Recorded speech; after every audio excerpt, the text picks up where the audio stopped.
എന്താ അച്ഛൻ്റെ കാര്യം? നാളെ പോവാ, എല്ലാം ഓക്കെ ആണല്ലേ? ഇനിയും ഹാർട്ട് അറ്റാക്ക് വരാൻ ചാൻസ് ഉണ്ടോ? കൂടുതൽ സന്തോഷമുള്ള സംഗതി അധികം പറയണ്ട, പിന്നെ കുറച്ച് ദുഃഖമുള്ളൂ അങ്ങനെ പറയണ്ട. പക്ഷേ ചെറിയൊരു പ്രശ്നമുണ്ട് ഡോക്ടർ. എന്താ വെച്ചാൽ ഈ വർഷത്തെ വിഷുവമ്പർ 12 കോടി അച്ഛനടിച്ചത്. പിന്നെ ഇത് ഇങ്ങനെ അറിയിക്കുന്നുള്ളത് അങ്ങനെയാണ്. അതിപ്പോ നിങ്ങൾ പേടിക്കണ്ട, ഡോക്ടർ ഒന്ന് പറഞ്ഞ് റെഡിയാക്കിയാൽ മതി. നിങ്ങൾ പറയാൻ നിൽക്കണ്ട. ഇല്ലേ പറയില്ല, ഒന്ന് പറയണം എന്തായാലും കേട്ടോ. ശരി എന്നാ. ഉഷാറായില്ലേ?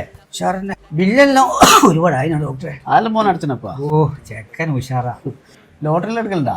എടുക്കലുണ്ട്, അടിക്കലൊന്നുമില്ല, തട്ടിപ്പാ. വിശ്വംബരം എടുത്തിനാ? 12 കോടിയല്ലേ? അല്ല അഥവാലേ ഈ 12 കോടി ഇങ്ങനെ അടിച്ചിട്ടുണ്ടെങ്കിൽ ഇങ്ങളെന്നാ ചെയ്യാ? എനിക്കടിച്ചാല എന്നാ ഡോക്ടർ കുറേ ചികിത്സിച്ചല്ലേ, ഞാനൊരു 6 കോടി അങ്ങ് തരും. എന്താണെന്നറിയില്ല, 12 കോടി കിട്ടിയാൽ എന്താ ചെയ്യാന്ന് ചോദിച്ചിട്ട് ഞാൻ പറഞ്ഞു 6 കോടി ഡോക്ടർക്ക് തരുമെന്ന് പറഞ്ഞു. ഡോക്ടർ ബോധം പോയി. മോനെ